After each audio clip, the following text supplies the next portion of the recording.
नीट परीक्षेच्या निकालांमध्ये घोटाळा झाल्याचा आरोप करीत अमरावती शहरातील पंचवटी चौक इथं अखिल भारतीय विद्यार्थी परिषदेतर्फे निदर्शनं करण्यात आली आहेत। नीट परीक्षेच्या निकालांमध्ये घोटाळा झाल्याचा आरोप करीत आज अमरावती शहरातील पंचवटी चौक इथं अखिल भारतीय विद्यार्थी परिषदेतर्फे निदर्शनं करण्यात आली। नुकतंच जाहीर झालेल्या नीट परीक्षेच्या निकालामध्ये 60 पेक्षा अधिक विद्यार्थ्यांना पैकीच्या पैकी गुण मिळाल्यानं या निकालांमध्ये घोटाळा झाल्याची शंका या विद्यार्थ्यांनी व्यक्त केली आहे।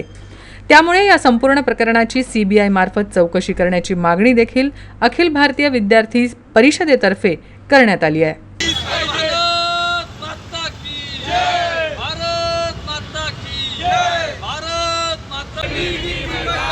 मेडिकल छात्रों के सम्मान में justice for justice for justice for justice for CBI चौकशी झालीच पाहिजे, सीबीआय चौकशी झालीच पाहिजे, दोषीवर कारवाई झालीच पाहिजे, सीबीआय चौकशी झालीच पाहिजे। परीक्षा घोटाळा